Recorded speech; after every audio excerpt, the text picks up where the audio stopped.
بسم الله الرحمن الرحيم. اللهم صل على محمد وآل محمد. من قناة أكلات حلاوية في النجف راح أقدم لكم طبخات عراقية وعربية وكل أنواع الحلويات والمعجنات وبطريقة مختلفة. شلونكم؟ شو أخباركم؟ إن شاء الله تكونون بخير. رجعت لكم فيديو جديد ووصفة جديدة. حبيت أشارككم اليوم بطريقة عمل بسكويت بجوز الهند، والطعم ذوبان وسهل كلش وبدون بيض. هسه خلونا نشوف المكونات وعلى بركة الله نبدي. كوب طحين، 3 كوب من جوز الهند، نص كوب من الدهن أو الزبد، وربع كوب من حليب المكثف. هنا أنا ملعقة صغيرة بيكنج باودر ورشة ملح. أتركهم على جهة. وجبت هاي هنا أنا عندي هاي الكاسة كبيرة يعني حجمها شوية، وراح أبدي أنخل الطحين. أنا هنا استخدمت الطحين الأبيض، وراح أنخله لأن حتى خف بشوائب نتخلص من عندها.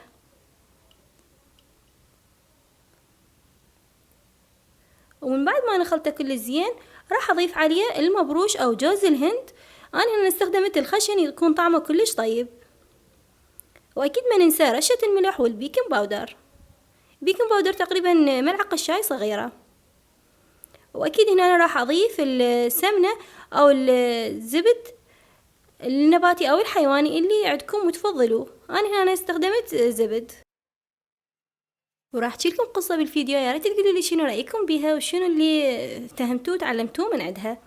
وهنا أنا من بعد ما ضفت كمية الزبدة اللي عندي راح أخلطهم كل زين. وهنا أنا يا جماعة جبنا العيد، راح أخلطها كل زين.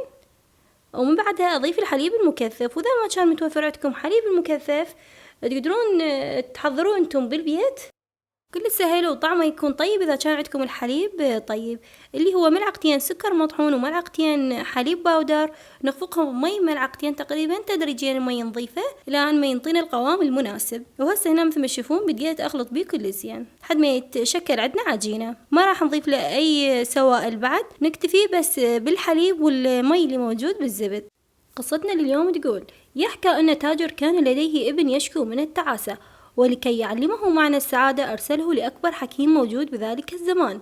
وحين وصل القصر الحكيم وجده فخما وعظيما وكبيرا من الخارج.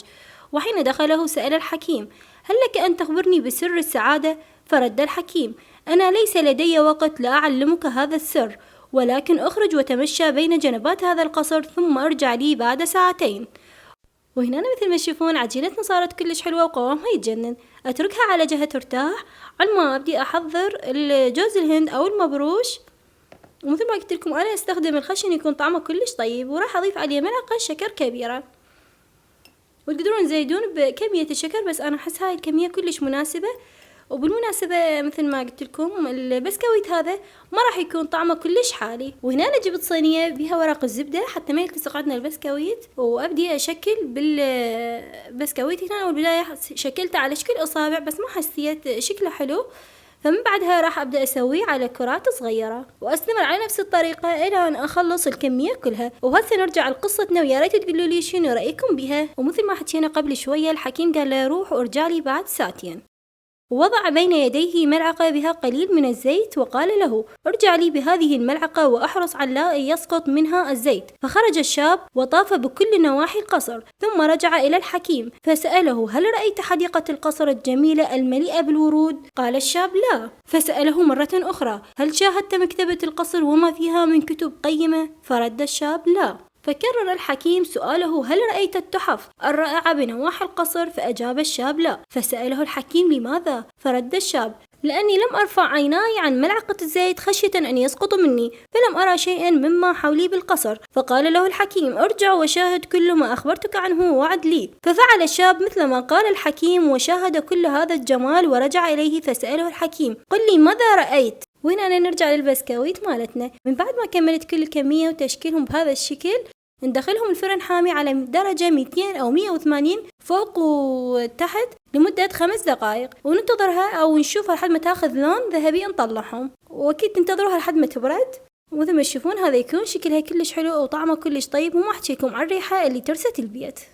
وجبت هذا الصحن وراح أقدمهم بهذا الشكل. وهسه نرجع لقصتنا اللي هي كلش حلوة وأكيد أنتم حبيتوها، وهسه منتظريني أكمل لكم إياها.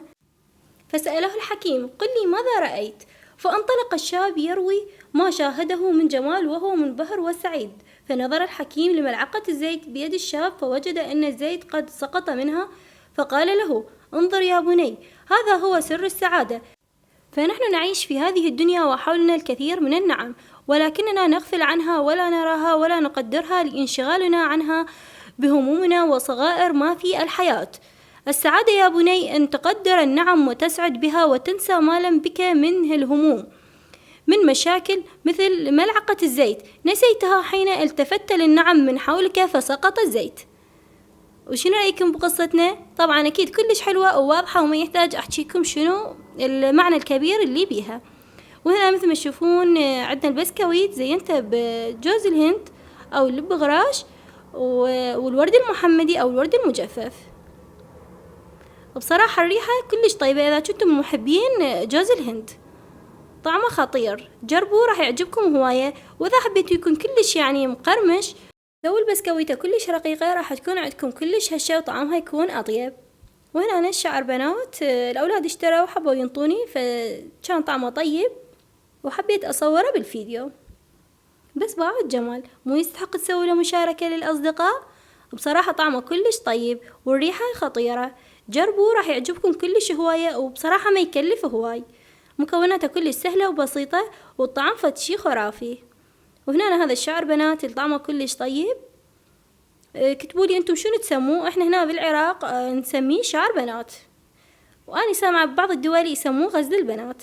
اكتبوا لي انتم شنو بتسموه بلهجتكم او ببلدكم. وهنا مثل ما تشوفون البسكويت كلش هش وطعمه كلش طيب، واللون ماخذه كلش حلو، يعني مثل ما شفتوه لونه ذهبي يجنن.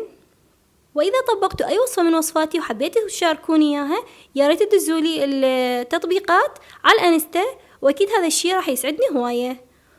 وكتبولي بصندوق التعليقات شو تتوقعون الفيديو الجاي حيكون، مالح شنو أو الحلو شنو راح يكون، مالح أو حلو، وكتبولي إياه بالضبط، واللي جاوب صح راح أثبت تعليقه بالفيديو الجاي. وطبعا أحب أرحب بمشتركين القدامى ومشتركين الجدد وأقولكم مليون أهلا وسهلا بكم ونورتوا القناة. وأحب أقول علينا وعليكم بألف صحة وعافية يا رب. واللي هنا ينتهي فيديونا اليوم وياكم. إذا عجبكم الفيديو لا تنسونا من اللايك والاشتراك. دمتم في حفظ الرحمن، مع السلامة وإلى اللقاء.